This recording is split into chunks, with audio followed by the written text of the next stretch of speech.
हरियाणा की राजनीति में किस पार्टी का परचम लहराएगा, लेकिन आज मैं जगाधरी की अनाज मंडी से एक बड़ी कवरेज के साथ लाइव जुड़ चुकी हूं, जहां पर इनेलो और भाजपा के गठबंधन को लेकर एक बहुत बड़ा मिलन समारोह होने जा रहा है। जनता आज दोनों पार्टियों के गठबंधन में कितना अपना विश्वास दिखा रही है, उसकी एक बड़ी झलक, एक बड़ी तस्वीर मैं अपने चैनल पर आपको दिखाने जा रही हूँ। सबसे पहले मंच की तस्वीरें आपको दिखा रही हूँ, जहाँ पर आज इनेलो और भाजपा के दिग्गज नेताओं का आगमन होने जा रहा है और कुछ ही समय में यहाँ पर मिलन समारोह शुरू हो जाएगा। लेकिन आप तस्वीरें देख सकते हैं, आज हजारों की संख्या में यहाँ पर, चाहे हम युवा पीढ़ी की बात करें, चाहे हम महिलाओं की बात करें, चाहे हम बड़े बुजुर्गों की बात करें, आज इनेलो और भाजपा पार्टी के विचारों को सुनने के लिए, नेताओं के विचारों को सुनने के लिए यहाँ पर पहुंचे हुए हैं। आज हर पार्टी विधानसभा चुनावों को देखते हुए, जनता के बीच में उतरकर जनता के मुद्दों को देखते हुए बड़े बड़े वादे करती नजर आ रही है। लेकिन देखते हैं कौन सी पार्टी जनता की उम्मीदों पर खरी उतरेगी और जनता अपना कीमती वोट देकर हरियाणा की राजनीति में किस पार्टी का परचम लहराएगी।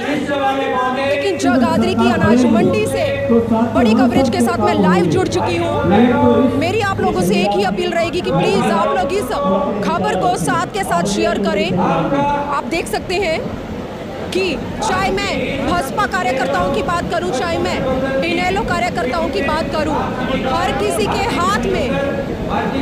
के हाथ में उनकी पार्टियों का जो झंडा है, चाहे हम इनेलो की बात करें, चाहे हम भाजपा की बात करें, कितनी शान के साथ लहराता नजर आ रहा है। लेकिन आप एक बार तस्वीरें देख सकते हैं, ये मंडी है अनाज मंडी जगाधरी की, जहां पर आज हजारों की संख्या में दोनों पार्टियों के कार्यकर्ता यहाँ पर नेताओं के विचारों को सुनने के लिए पहुंचे हैं। मेरी आप लोगों से अपील रहेगी, आप लोग इस खबर को ज्यादा से ज्यादा शेयर करें।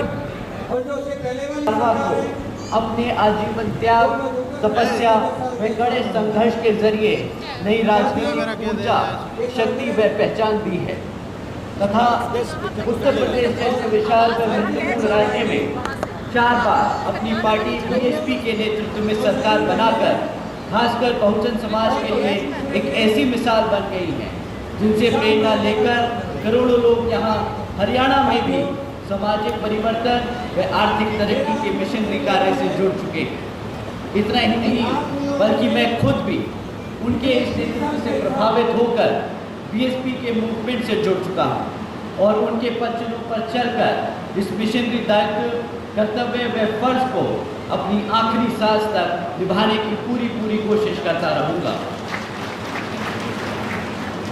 साथियों, मैं हमारे अलायंस पार्टनर इंडियन नेशनल लोक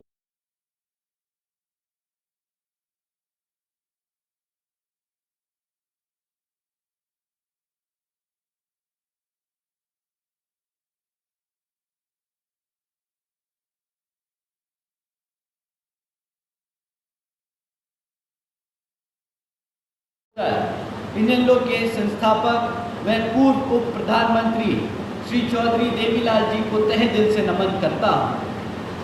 साथ ही साथ आईएनएलडी के राष्ट्रीय अध्यक्ष श्री ओम प्रकाश चौटाला जी और आज हम सब के बीच में मौजूद इनेलो के महासचिव, राष्ट्रीय महासचिव और हमारे गठबंधन की ओर से हरियाणा प्रदेश के मुख्यमंत्री के उम्मीदवार श्री अभय सिंह चौटाला जी का भी मैं तहे दिल से स्वागत और आभार प्रकट करता हूँ।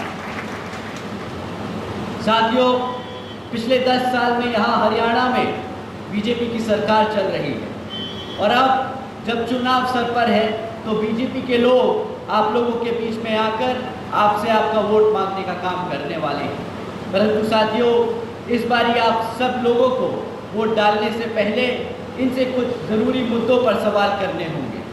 साथियों, मैं आप लोगों से जाति और धर्म के आधार पर सवाल करने को नहीं कहूँगा।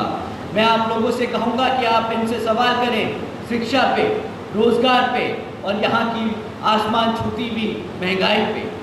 तो साथियों, आप लोगों को शिक्षा के आधार पे क्या सवाल पूछने। साथियों, पिछले 10 सालों में भाजपा की सरकार के चलते हुए यहाँ सरकार ने 5000 से ज़्यादा प्राइमरी स्कूलों को बंद कर दिया। एक तरफ एक तरफ पढ़ने वाले बच्चों की संख्या बढ़ती जा रही है दिन पे दिन, और दूसरी तरफ ये सरकार प्राइमरी स्कूल्स बंद करती आ रही है।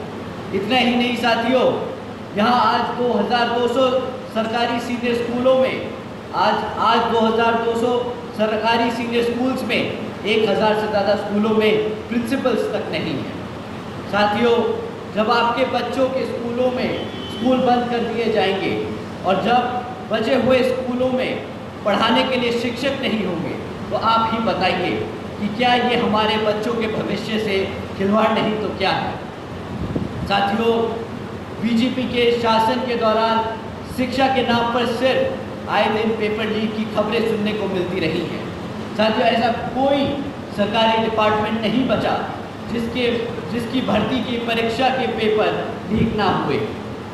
साथियों, हकीकत तो ये है कि बीजेपी की हो या कांग्रेस की, ये दोनों ही पार्टियां हमारे बच्चों के भविष्य से खिलवाड़ करने में एक दूसरे से एक कदम आगे ही चलती आई हैं। एक ने सरकार में रहकर हमारे बच्चों के स्कूल बंद किए, तो दूसरी ने विपक्ष में बैठकर इन पर एक बार भी इस मुद्दे पर उनको घेरने का काम नहीं किया। तो अब आप ही बताइए साथियों कि इनमें से कोई भी पार्टी को हक है क्या सत्ता में बैठने का? आप ही बताइए, क्या हक है इन लोगों को आपके साथ सत्ता में बैठने का? तो साथियों, अब आने वाले आम लोकसभा चुनाव में, आने वाले विधानसभा आम चुनाव में आप लोगों को हाथी और आईने वाले चुनाव चिन्ह के सामने वाला बटन दबाकर यहाँ श्री अभय सिंह चौटाला जी को मुख्यमंत्री बनाकर अपने बच्चों के भविष्य को सुरक्षित करने का काम करना है। साथियों, एक तरफ बीजेपी और कांग्रेस की सरकार आपके बच्चों के स्कूल बंद कर रही है, तो दूसरी तरफ हमारी जिस नीतियों पे ये सरकार चलती आई है, तो दूसरी तरफ आदरणीय बहन कुमारी मायावती जी की एक दूसरी तरीके की नीति है, जिसके तहत चलकर यूपी में बीएसपी की सरकार ने सावित्रीबाई फुले बालिका आशीर्वाद योजना चलाई, जिसके तहत 7 लाख से ज़्यादा बच्चियों को 12वीं तक की शिक्षा प्राप्त करने हेतु बहन जी ने 600 करोड़ रुपए की धनराशि इन बच्चों पे खर्ची थी। इतना ही नहीं साथियों, आदरणीय बहन जी के शासनकाल में यूपी में 6 engineering colleges, 2 homeopathic colleges, 24 polytechnic colleges, 2 paramedical और 6 यूनिवर्सिटीज़ के साथ साथ 200 से अधिक इंटर और डिग्री कॉलेजेस, 100 से अधिक ITI, 550 से ज़्यादा हाई स्कूल्स और 5500 से ज़्यादा प्राइमरी स्कूल्स बनाने का काम किया गया।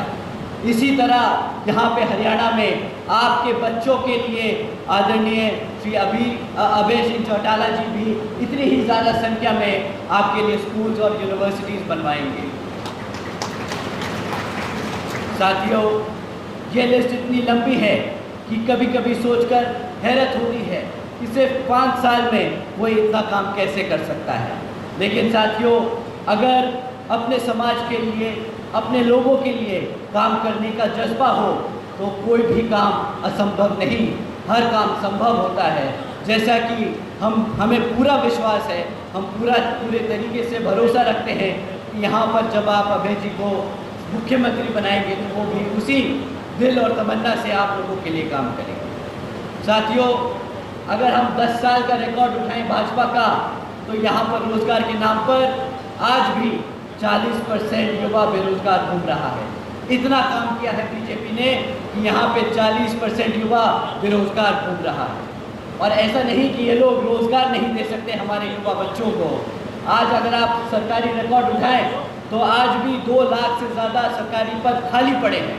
2 लाख से ज़्यादा सरकारी पद खाली पड़े हैं। एक तरफ 40% युवा रोजगार मांग रहा है और ये लोग वो 2 लाख पद भरने को तैयार नहीं, परंतु वो पद भरने की बजाय ये लोग क्या करते हैं, कौशल विकास निगम जैसी योजनाएं चला रहे हैं। पक्की नौकरियों देने की बजाय ये कॉन्ट्रैक्चुअल यानी अस्थायी नौकरियां भरने की कोशिश कर रहे हैं।